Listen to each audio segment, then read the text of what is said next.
तो संप्रदान के लिए हम लोग देख लिए कि विभक्ति चिन्ह क्या छिपा रहना चाहिए समास में, को, के लिए, हेतु, वास्ते। अब ये सब का लोप हो जाएगा। गुरु के लिए दक्षिणा तो गुरु दक्षिणा, रसोई के लिए घर तो रसोई घर, गायों के लिए घर तो गौशाला। इस तरह से स्नान घर, देवालय, मार्ग व्यय, यज्ञशाला, सत्याग्रह, आवेदन पत्र, परीक्षा भवन, न्यायालय।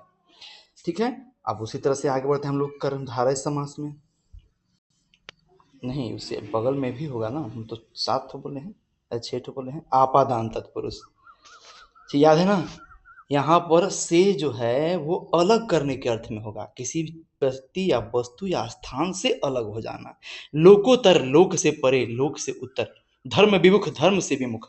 लक्ष्य भ्रष्ट, लक्ष्य से भ्रष्ट। बंधन मुक्त, बंधन से मुक्त। इस तरह से ऋण मुक्त, पदच्युत, वर्णातीत, सेवानिवृत्त, जल रिक्त, पाप मुक्त, शक्तिहीन, स्थान भ्रष्ट इत्यादि।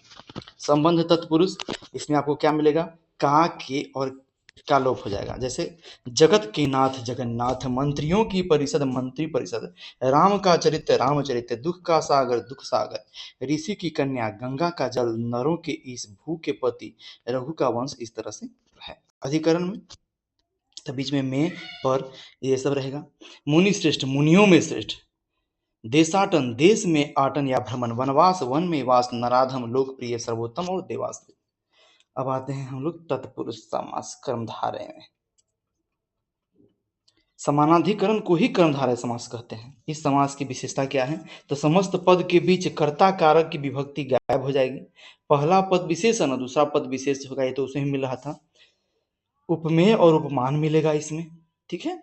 अब देखते हैं इसके, जैसे नीलोत्पल, याद रखिएगा कर्मधारय और बहुब्रीहि बहुत मिलता जुलता, वो कंफ्यूजन वाला है, लेकिन दोनों में एक अर्थ है। कर्मधारय में जो भी अर्थ निकलेगा उसकी तुलना आप किसी से नहीं कर सकते, जैसे कोई भगवान हो गया, कोई पद हो गया। लेकिन बहुब्रीहि में जो मिलेगा उसका तुलना कर सकते हैं। ठीक है। जैसे वहां नीलकंठ है तो शंकर जी को कहते हैं, लंबोदर तो गणेश जी को कहते हैं। ये सबसे बड़ा अंतर है, इसलिए कंफ्यूजन होने चलते आता है, याद रखिएगा। पीतांबर, पीला अंबर। ठीक है। पाषाण हृदय, मृग नयनी, मुख चंद्र, नरसिंह पुत्र रत्न। आप लोग वीडियो ध्यान से धीरे धीरे खिसका के देख लीजिएगा, मैं बस एक आधार बता दिया। द्वंद्व समास, द्वंद्व समास में दोनों पक्षों के अर्थ की प्रधानता होगी और समस्त पद या अथवा आदि योजक शब्दों के लोप से बनेगा। ये भी 3 प्रकार का है, इतरेतर, समाहार और वैकल्पिक। इतर और इतर द्वंद्व में पद और तथा एवं आदि संयोगों के लुप्त होने से बनता है। जैसे धनुर्बाण, धनुष और बाण, मतलब जिसमें भी और छिपा रहे उसमें क्या हो जाएगा, द्वंद्व समास हो जाएगा। घनघोर, सीताराम, देवासुर, राधा कृष्ण, हरि हर इत्यादि। समाहार तो समूह, ग्रुप होना चाहिए। नून तेल, रुपया पैसा, कपड़ा लत्ता, फल फूल, आगा पीछा, हुक्का पानी। ठीक है। अब द्विगु समास, द्विगु सबसे अच्छा होता है, सबसे आसान होता है। संख्या पूर्वे द्विगु, जिस शब्द के उपसर्ग के स्थल पर प्रारंभ में संख्या का बोध हो उन्हें द्विगु कहते हैं। जैसे पंचरत्न, 5 रात्रियों का समाहार। पंचामृत, 5 अमृत का समाहार। त्रिलोक, 3 लोक का त्रिलोक। त्रिभुज, त्रिफला, त्रिनेत्र, सब इसमें आ जाएगा। सॉरी, त्रिनेत्र नहीं आएगा। तिराहा, चतुर्युग एटसेट्रा। अब आते हैं हम लोग किसमें, बहुब्रीहि में आते हैं। अभी हम बता ही थे कि बहुब्रीहि का खासियत क्या है, ये बिल्कुल कर्मधारय की ही तरह है, लेकिन इसमें क्या होगा, अर्थ हो जाएगा। जैसे देखिएगा,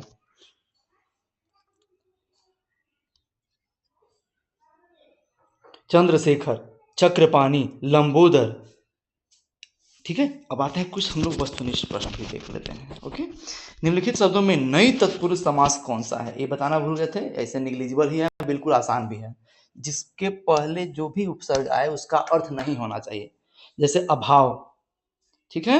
जिस समास के पूर्व एवं उत्तर पद दोनों ही पद समान रूप से प्रधान हो तो द्वंद्व समास होगा। सदगति में कौन सा समास होगा, कर्मधारय होगा। शोकाकुल, शोक से आकुल, तत्पुरुष समास हो गया। अकाल पीड़ित, अकाल से पीड़ित, तत्पुरुष हो गया। युद्ध में स्थिर, अलुक हो गया। चक्रपाणी दर्शनार्थ में मान्य समास कौन है, तो अव्ययी भाव है। खाली चक्रपाणी रहेगा तो बहुब्रीहि, चक्रपाणी दर्शनार्थ हो जाएगा तो अव्ययी भाव, एकदम याद रखिएगा। कष्टापन या संकटापन बोल रहे थे तो संकट से हो गया तत्पुरुष। चंद्रकांति शब्द में समास तो कर्मधारय। कठपुतली संबंध तत्पुरुष। द्वंद्व समास तो आजकल, पर्णकुटी ये भी तत्पुरुष। यथा विधि, यथा लगा हुआ सब बता दिए थे हम, अव्ययी भाव में चला जाएगा। अनुरूप, इसमें भी अनु नाम का उपसर्ग है, उपसर्ग जहां मिले कर्म सॉरी अव्ययी भाव समास हो जाएगा। ध्यान में मग्न तत्पुरुष हो गया। नीलकमल कर्मधारय हो गया।